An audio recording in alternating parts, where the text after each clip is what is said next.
Senior Congress leader Saptagiri Ulaka AICC in charge for Manipur on Tuesday expressed deep concern over the prolonged crisis in the state, saying that the situation on the ground has shown no improvement at all despite repeated assurances. After visiting relief camps in Churachandpur, Ulaka said thousands of internally displaced persons IDPs continue to live in extremely inhuman conditions with inadequate medical facilities and little access to education for children. He alleged that the State Assembly has lost its democratic mandate and demanded its dissolution followed by fresh elections. Describing the condition of relief camps, Ulaka said IDPs were living like cattle without proper health care and schooling. During this visit, Ulaka interacted with several displaced families who narrated their personal stories of loss, displacement and continuing insecurity. He said their accounts reflected the failure of administration to provide immediate relief and a long-term political solution. Ulaka is on a 3-day visit to Manipur to assess the humanitarian situation in relief camps and hold consultations with party leaders, civil society groups and affected families.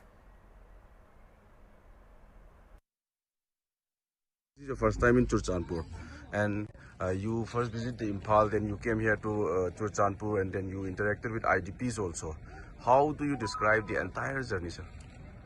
See, Manipur, we are sad of what is happening, and this has been prolonged for a long time. In Parliament, we've been fighting for Manipur. We want peace and brotherhood to come back to Manipur. We want the IDPs to go back to their homes. We want a solution. We want that this undemocratic assembly, we have 55 MLAs, but we have present rule, that dissolve the assembly and conduct first election. What we are saying is that the situation has not improved at all.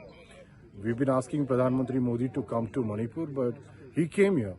But instead of addressing the problem, he went on inaugurating various things and talking about the heritage of Manipur and the history of Manipur. We know that. We want to know what is the future of Manipur would be, and that is what Pradhan Mantri Modi has not been able to address. I visited Churachandpur, the IDP camp. It's very sad. Like, they have been living like cattle. They have been given 80-84 rupees per day. Is that enough? Even the Manrega workers, they get at least 300-400 rupees per day, and nothing, no medicine is provided. The children can't go to school, and they live like cattle. This is really sad, and this is going for a long time. The people of Manipur will respond back to the government. Whenever there is an election, they will respond back, but we appeal to the government, take care of the situation immediately. Sir, what are the key takeaways of your visit, sir? The key takeaway is that the problem, what it was there 3 years back, is still continuing now. Nothing has changed. There is no solution, and practically the government is doing absolutely nothing. They don't have vision. They don't have any wish to solve the problem also. That is the main thing, and the issue is, like Manipur, we need some solution where the people can live together, and then the state has to grow. It has to develop, but nothing is happening, and this is very unfortunate. Thank you, sir.